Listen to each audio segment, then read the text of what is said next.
Experts are calling it a new way to cash in on real estate. But the Contact 5 investigators have discovered these big deals are turning into busts for some unsuspecting renters.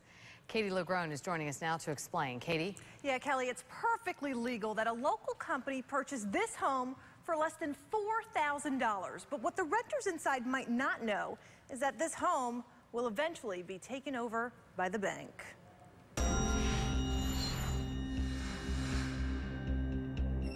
In a market that's rent hot, are we becoming a renter nation? There's a new trend. So this is a viable way to make a lot of money. But at what cost? They're making money on a short-term basis. And whose price?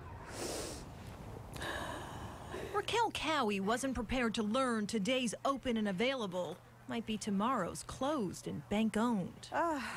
Just a nightmare. Just a nightmare. She and her two daughters had just moved into this Lake Worth rental when... And we will have people parking in front of the house and taking pictures, going around there, taking pictures. Raquel asked the landlord for answers, but was left with more questions. How can I be served with foreclosure papers if he is supposedly owning this place? Here's how. When a homeowner walks out on a home, chances are they're skipping out on their HOA dues too.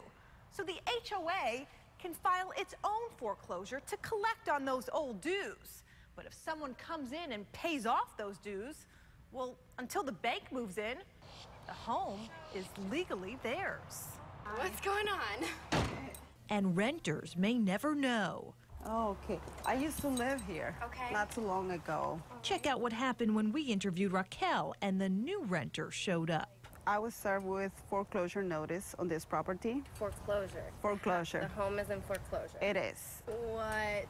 They're stepping into the ownership position solely so that they can rent the property out and collect the rent. Sherry Olafson is a real estate attorney and explains the technique is not only legal, but lucrative. You know, they could easily be looking at a 20, 30, 40, 50% return on investment. Take this home in Jupiter. It has a market value of $457,000, but was purchased by a company called Boca Stell for $15,000. The same company bought this Boca Raton beauty for $11,000, and this West Palm Beach home for just $3,900. In fact, across Palm Beach County, we traced 27 properties back to Boca Stell. Total market value, $4.2 million. Total purchase price, $296,200. This is no different than taking advantage of a tax loophole. Is it ethical?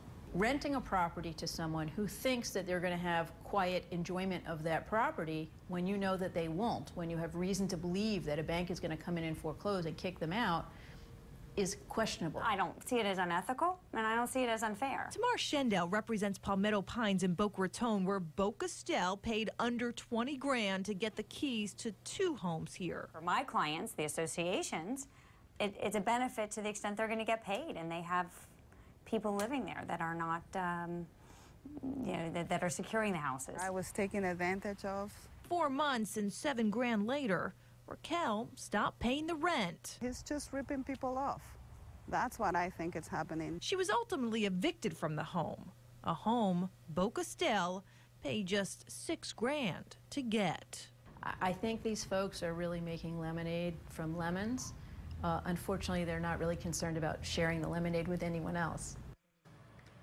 And we reached out multiple times to the owners and associates of Boca Stell. We have not heard from them. We also reached out to dozens of other HOA investors. One told me over the phone the technique is risky for investors too, because the banks, while moving slow, can foreclose at any time. And Kelly, of course, the big question renters want to know is, could they actually be kicked out of one of these properties or at any time? Well, the answer, fortunately, is no. Once the bank takes over the property, renters still have the right to stay through at least the end of that lease. But is there anything they can do ahead of time to make sure, like that young lady who showed up on the driveway and went, oh, you know, I mean, anything they can do before they get into that situation? Certainly, there are a few things. Of course, you want to do your research, you know, find out who owns the property and who recently made any kind of purchase on the property. And we're actually going to help you do that. To do that, you just want to head over to the local property appraiser's website. website. We just use the Palm Beach County Property Appraiser's website as an example. You want to punch in the address of the home. You can see that highlighted area there.